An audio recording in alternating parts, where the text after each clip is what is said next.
The young white cop burst out laughing as a black janitor quietly mopped the precinct hallway, tossing rude jokes like it was a game. The old man just kept cleaning, silent and calm, his faded ID badge swinging from his chest. But when a police chief walked in, everything changed, because the same man that cop had been mocking was the one person the chief stood up straight for and called, "Sir, this story will make you rethink who you're really looking down on." Watch till the end, because what happened next left the whole department speechless. The janitor's name was Mr. Leonard Hayes, 62 years old, shoulders slightly bent from decades of honest work. Every morning before sunrise, he arrived at the precinct long before the first officer clocked in. He moved through those halls like a ghost of loyalty, polishing trophies he didn't win, cleaning offices where his name had never been spoken. But he didn't complain. He always carried an old wallet in his pocket, one with a fading photo of his late wife, Gloria. Every time he looked at it, he whispered the same words. "Promised you I'd stay kind, no matter how they treat me." That morning was quiet, the kind of quiet that feels like peace. The hum of fluorescent lights, the sound of his mop gliding over the tile floor, the faint scent of lemon cleaner. A few officers passed by without even noticing him. He was used to it. Invisibility had become his routine. Then came Officer Trent Walker, young, cocky, and always hungry for an audience. He strutted in, sunglasses still on though they were indoors, a cup of coffee in one hand and arrogance in the other. He spotted Leonard bending to wring out his mop and smirked. "Man," Trent chuckled loudly, nudging his partner. "Look at this guy. Cleaning floors at his age? Guess retirement didn't work out, huh?" A few officers nearby laughed. Leonard didn't say a word. He simply smiled softly, like a man who'd learned that silence can be stronger than pride. But then Trent's eyes narrowed. He noticed something on Leonard's chest, a small rectangular badge tucked under his janitor tag. Something about it made him frown and step closer. Then the officer noticed something that made him walk over.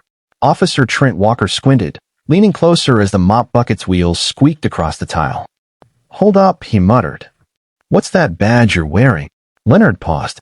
His hand instinctively brushed the small metal plate pin just beneath his janitor tag. It was old, worn smooth from time, but the engraved letters were still clear enough to read. U.S. Army Captain L. Hayes, retired. Trent let out a sharp laugh. "Oh, come on," he said. "You really expect anyone to believe that? You? A captain?" He gestured to the mop. "More like Captain Cleanup." A few younger officers nearby chuckled under their breath. The sound echoed in the hallway, cruel, hollow, and uncomfortable. Leonard straightened up slowly, his back aching, but his voice calm. "I don't expect you to believe anything, son," he said softly. "I just do my job. Same as you." But Trent didn't stop. He took a long sip of his coffee, smirking as he looked Leonard up and down. "Yeah, except my job actually matters." The words hung in the air like poison. The older man said nothing. His eyes dropped to the floor as if staring at his reflection in the puddle he just mopped. It wasn't the first time he'd been disrespected. But something about this one, it hit deeper. Because it wasn't just a young man mocking an old janitor. It was a man in uniform forgetting what the badge should mean. The hallway grew quiet. Even the few chuckles faded. Then Trent's voice rose again, sharper, colder. "So tell me," he sneered, stepping closer, "you really wear that army badge around here to make people feel sorry for you?" Leonard looked up, and for the first time, a flash of old fire sparked behind his calm eyes. But before he could answer, a door opened nearby. More officers turned their heads. Then he said something that made the whole station go silent. The station air thickened. You could hear the hum of the vending machine in the corner, the shuffle of papers, the nervous laughter fading into silence. Officer Trent Walker didn't stop there. He felt power, and he liked it. He took one step closer to Leonard, close enough for the smell of cheap cologne and hot coffee to mix with the lemon cleaner still hanging in the air. "You think that badge gives you some kind of respect around here?" he asked, voice dripping with sarcasm. He tilted his head, eyeing the small metal again. "Let me guess, found it at a thrift shop?" A few officers standing nearby shifted uncomfortably. Even they knew he'd crossed the line. But no one said a word. Leonard set his mop aside and clasped his hands together, his old fingers trembling slightly from age, not fear. He spoke quietly, like someone used to being overlooked. "I earned that badge, son. A long time ago. Now I earn my living the same way I served. Honest work, one day at a time. Trent chuckled and raised his voice for everyone to hear. Yeah, honest work, all right? Cleaning up after real heroes. The room went cold. Even the sergeant at the front desk looked up. But Trent wasn't done humiliating him. He kicked the mop bucket lightly, splashing soapy water across Leonard's shoes. Oops, he said with a smirk. Guess even the captain missed a spot. Leonard didn't flinch. He simply took a deep breath, stooped down, and started cleaning the spill without saying a word. That quiet, patient act, that dignity, made Trent even angrier. Because deep down, he wanted a reaction. He wanted to see the old man break. Trent raised his voice louder now, pretending to joke with his partner. Hey, you think if I salute him, he'll give me a medal for Mop of Honor? Laughter echoed again, and for the first time, Leonard stopped moving. His hand gripped the mop handle tight, the veins in his forearm standing out beneath the worn brown skin. He looked up slowly, eyes wet, but steady. There was a pause, one of those silences that makes everyone in the room hold their breath. And then, from the corner, came a small voice. Hey man, someone whispered. That's not right. A few heads turned. A young rookie, barely in his 20s, had said it. He looked nervous, but his conscience had spoken. Trent turned sharply toward him. You got a problem, rookie? The young officer stammered. No, sir. I just... Then shut your mouth, Trent barked. This old man can handle himself. Leonard looked at the rookie and gave him the faintest smile, the kind that says thank you for trying. Then, quietly, he returned to his mop. But as Trent's laughter filled the hallway again, something changed. From behind one of the cubicles, someone raised a phone. A small red light blinked. Someone was recording. Someone finally pulled out their phone. The video recording had started quietly, just a faint red blink from a phone behind a desk. Nobody noticed, not even Trent. He was too busy enjoying the sound of his own cruelty. Leonard wrung out the mop, the dirty water swirling around like memories he wished he could wash away. That mop, his only companion during long, lonely nights in the precinct, had become his symbol of survival. Every stroke across the floor reminded him of years spent rebuilding himself after the army, after loss, after being forgotten by the world he once served. But now that same mop had become a weapon, not in his hands, but in theirs. Trent pointed to it and sneered. There it is, your mighty sword, Captain. Go save the world with that thing. Laughter burst again. Even a few passing officers smiled awkwardly, pretending not to. They didn't want trouble with Trent. Everyone knew he was close to the new deputy chief, a man who protected his favorites. Leonard stayed quiet, dipping the mop again. The soft swish of the wet strands across the tile was the only answer he gave. But his silence said more than words ever could. He straightened up, resting both hands on the handle. Son, he said slowly, his voice low but steady, I've used this mop to clean up blood, dirt, and tears from men braver than you'll ever meet. You don't shame me by laughing. You shame the badge you wear. The hallway froze. Even Trent's smirk faded for a moment, but pride wouldn't let him stop. Big talk for a janitor, he said, stepping closer, his shadow stretching across the floor. You should have stayed retired, old man. Leonard simply looked at him, eyes calm, voice quiet. I didn't retire, he said. I just changed uniforms. That line hit harder than anyone expected. Even the rookie from earlier swallowed hard. Then Trent leaned down and grabbed the mop from Leonard's hands. Changed uniforms, huh? He mocked, swinging the mop like a rifle. Then let's see if you still know how to take orders, Captain. He slammed the mop handle against the floor and pushed the bucket aside. Water splashed across the hallway, over Leonard's shoes, over the floor he just cleaned. Everyone watched in shock. But when Leonard bent down and calmly picked up the mop again, there was something different in his eyes. Not sadness, not anger, something patient, unshakable, powerful. Because he knew something Trent didn't. That mop, that same tool being used to humiliate him, would soon expose every lie in that station. Someone behind the desk whispered, Man, that video's gonna blow up. They were right. Because the world was about to see what that mop truly revealed. Then the chief's door opened. What that object revealed later changed everything. The air in the precinct had changed. What started as a joke was now a storm of unease spreading through the room. Laughter had died down, replaced by that heavy, guilty silence people keep when they know something's wrong but don't have the courage to stop it. The rookie officer looked around nervously. Shouldn't someone? Quiet, his sergeant muttered. You don't get involved in that. But someone was getting involved, just not out loud. Behind the glass partition, a woman from admin had been filming the whole scene. She'd seen enough disrespect in that building to recognize the look on Leonard's face. Not fear, but quiet disappointment. She whispered, "They're gonna regret this." Trent leaned back against the wall, taking another sip of coffee, trying to act casual. "You done yet, old man?" he asked. Leonard didn't answer. He just kept mopping slow and steady, like every swipe was an act of defiance, like the floor deserved the respect he wasn't getting. Then a deep voice came from the hallway entrance. "Walker." Everyone turned. Standing there was Deputy Chief Mason, the man Trent always bragged about knowing. Trent smirked, thinking help had arrived. "Sir," he said proudly, "just keeping the place clean. Our janitor here thinks he's some kind of war hero."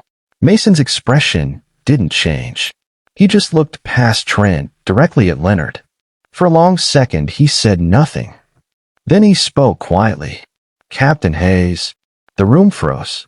Leonard looked up slowly. "Morning, Mason." That single moment, that calm, respectful greeting, sucked all the air out of the room. Trent's smile faltered. "Wait, you know him?" Mason's eyes narrowed. "Know him? Son, this man trained half the unit that taught me how to lead. He's a decorated veteran, Bronze Star, 2 tours overseas." "You mocked him," Trent stammered. "I didn't know, sir, You just forgot your place," Mason said sharply. The rookie stepped back, eyes wide. The woman with the phone lowered it, whispering, "Oh my God."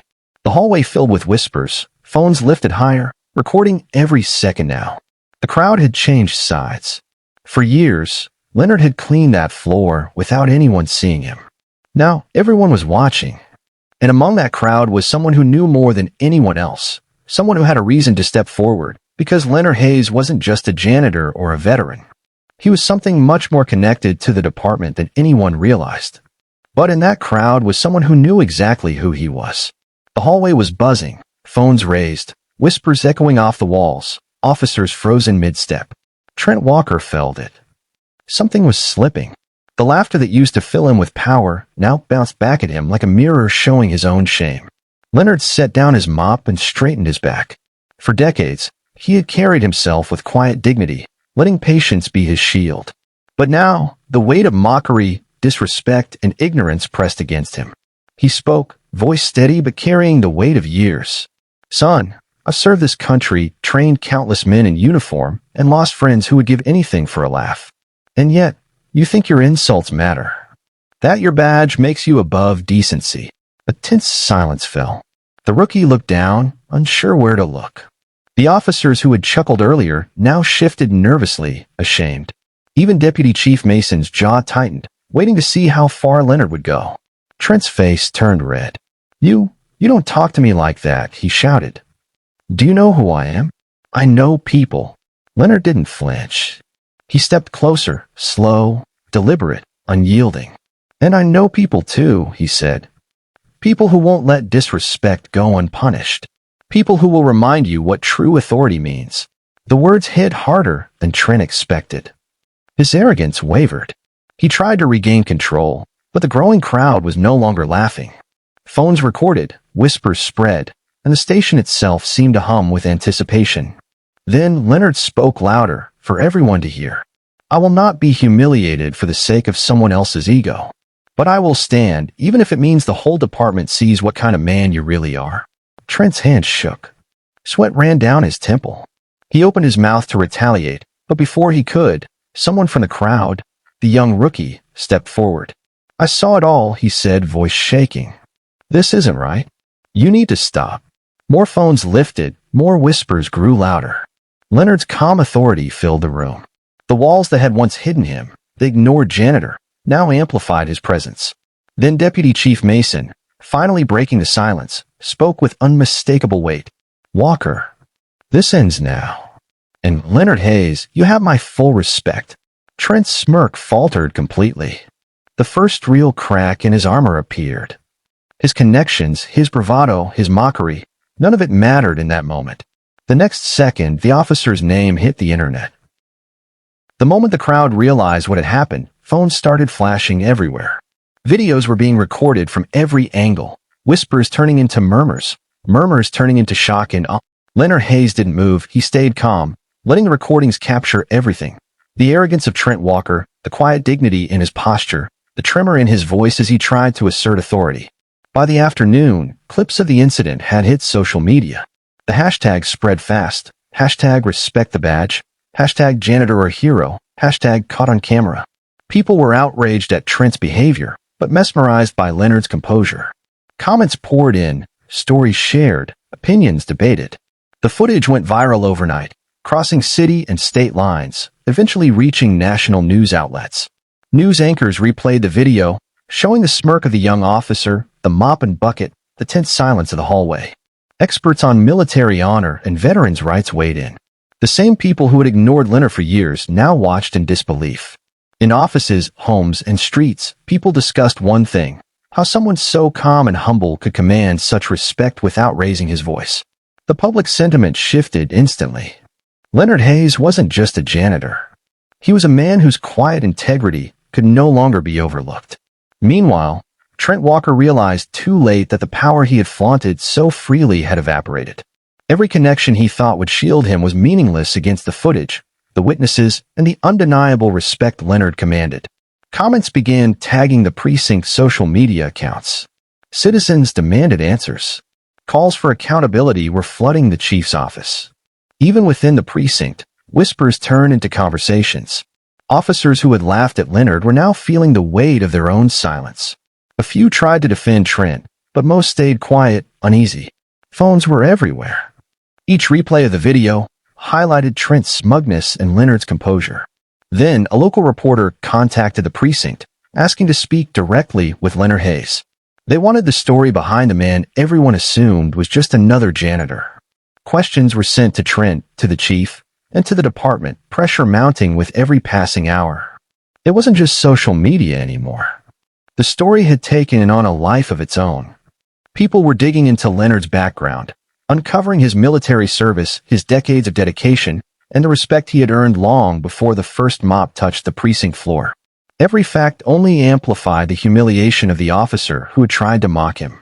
The next morning, the precinct was unrecognizable. Every hallway and office felt different. Leonard walked through it all quietly, the mop still in hand, untouched by the chaos he had inadvertently unleashed. He had done nothing aggressively, nothing violently, yet the ripple effect of his dignity and the viral footage had already begun to change lives. But a second video angle leaked the next morning, revealing something that made even the most confident officers freeze in shock. By the next morning, the precinct was under fire. The viral footage had spread across social media and news channels. Citizens called and demanding answers. Headlines screamed about disrespect, racism, and accountability.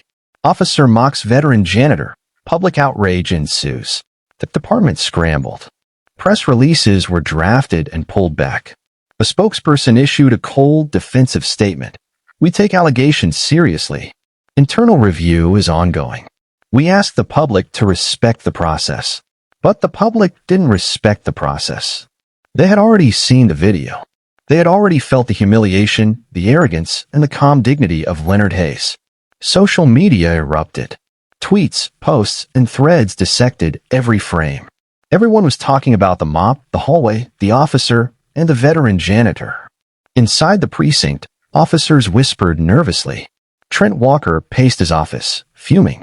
He had connections he thought would shield him, but every single one was now tainted by the video circulating everywhere. Calls he had expected to shield him went unanswered. Emails from colleagues that once commanded respect now only reminded him of how exposed he was. Meanwhile, Leonard remained composed. He walked the halls, checking his mop, quietly acknowledging colleagues who offered nods or whispered apologies. His calm contrasted sharply with the panic around him. Then the second angle of the video leaked. This one showed more than the confrontation. It showed Trent shoving the mop bucket and laughing, trying to provoke Leonard. It captured other officers in the background, some laughing nervously, others covering their mouths in shame. The footage left no room for doubt. The misconduct had been deliberate and humiliating. News outlets replayed it continuously. Interviews with witnesses added weight. Even local veterans groups weighed in, condemning the officer's behavior. Public distrust of the department grew. People demanded accountability, and every statement from the department now rang hollow. For the first time, Leonard Hayes became more than the man with a mop. He became a symbol of patience, dignity, and quiet authority. Every injustice he endured had been recorded, shared, and amplified. And in the midst of it all, Trent Walker realized just how powerless he was.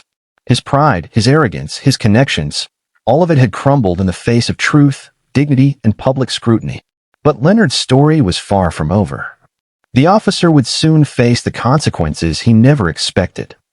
Leonard Hayes had spent decades in silence, cleaning floors, keeping his head down, never seeking attention. But now the world was watching. And for the first time, he had a voice beyond the mop. A local reporter arranged an interview.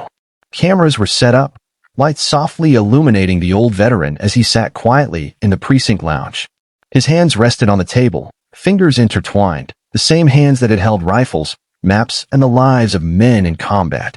Now they held nothing but the weight of truth. When a reporter asked him to speak about what had happened, Leonard's voice was calm but carried the gravity of every injustice he had endured. "I've worked in this building for years. I've served my country. I've trained men to uphold honor, respect, and courage. And yet," he paused, looking directly into the camera, "I've been treated as invisible, laughed at, mocked, simply because of my skin and my position." He glanced at the mop leaning against the wall beside him, the symbol of years of quiet labor. "This mop," he said softly, "has been my tool, my companion. It represents honest work. It represents dignity. And it reminds me that strength isn't always loud. Sometimes it's standing tall when the world expects you to bend." The reporter's eyes were wide. Leonard continued, speaking not just for himself, but for everyone who had ever been humiliated or overlooked. "I am a veteran. I am a citizen. And I deserve the same respect as anyone else in this room. And if this video teaches people anything, I hope it's that dignity can't be mocked, and integrity can't be silenced." The moment was electric. Social media clips of Leonard speaking went viral almost immediately. People connected with his humanity, his calm strength, his courage, his unwavering dignity. Veteran groups, civic organizations, and ordinary citizens flooded comment sections and calls for justice. Leonard wasn't just a janitor anymore. He was a symbol of resilience and respect. Inside the precinct, Trent Walker could feel it. Every message, every notification, every headline was a reminder that he had underestimated Leonard Hayes and underestimated the power of truth. And then the department could no longer ignore it. The public outcry demanded action. Leonard's calm had transformed into a wave that no one could stop. The officer was finally ordered to face questions, and for the first time, Trent Walker realized the full weight of what he had done. Trent Walker sat in the interrogation room, hands gripping the edge of the table.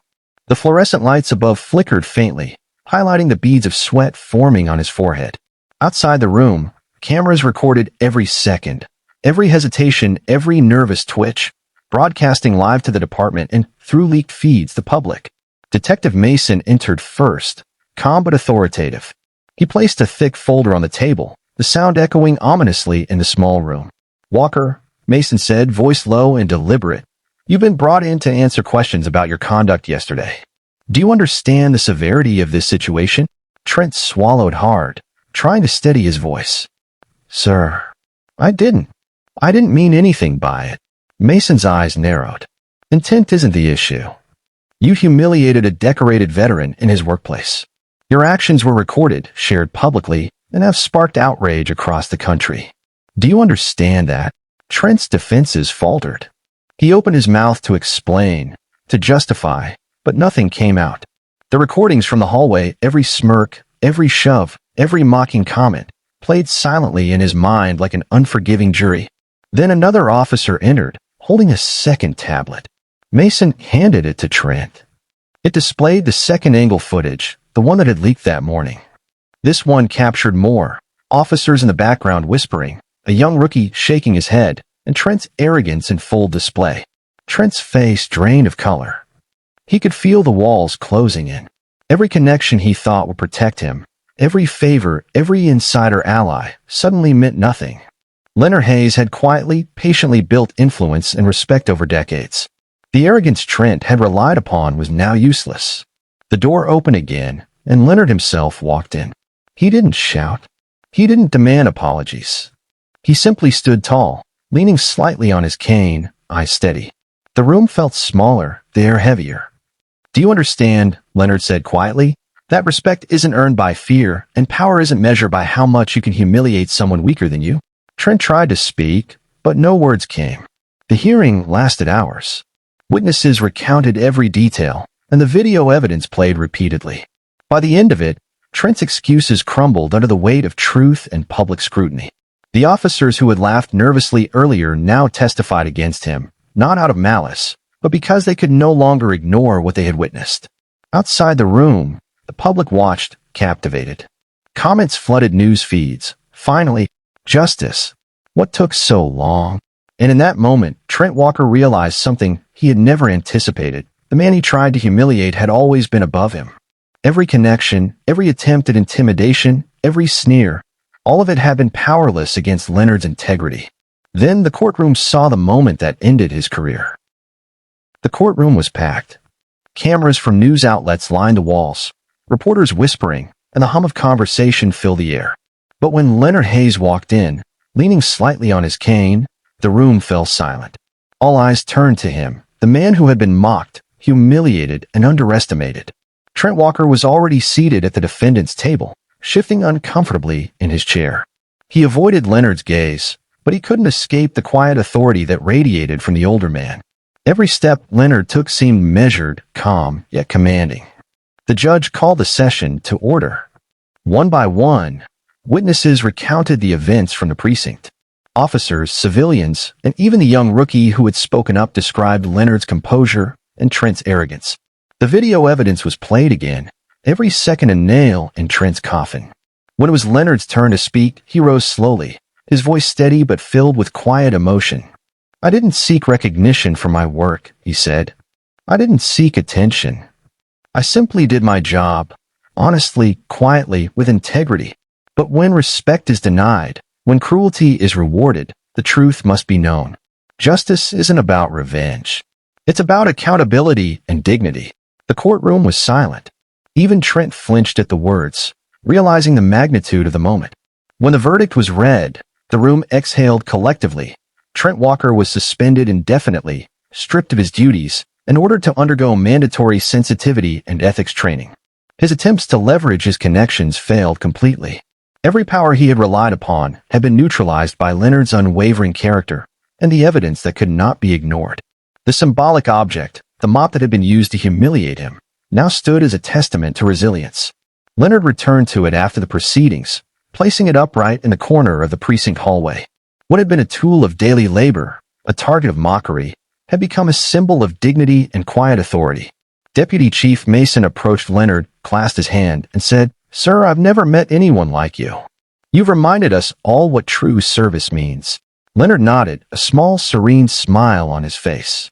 He didn't boast. He didn't gloat. He simply walked back to his work, restored in dignity and silently victorious. But what the judge said last left the whole room emotional, words that would be remembered long after the cameras turned off. The precinct was quiet again, though the echoes of the past days lingered in every hallway. Phones no longer flashed, reporters had left, and the public's gaze had moved on. Yet the impact of Leonard Hayes' quiet strength remained, like a shadow stretching long after the sun had set. He leaned slightly on his cane, walking slowly down the familiar hallways he had cleaned for decades. Each step was deliberate, steady, and calm. Officers who had once laughed at him now paused respectfully, nodding as he passed. Even those who had doubted him now carried a newfound awareness of dignity, humility, and the weight of true authority. Leonard glanced at the mop standing upright in the corner, the object that had once symbolized humiliation. Now it was a symbol of resilience, of quiet power, and of justice delivered not with anger or violence, but with unwavering integrity. It reminded everyone that true strength isn't measured by arrogance, but by patience, character, and the ability to rise above cruelty.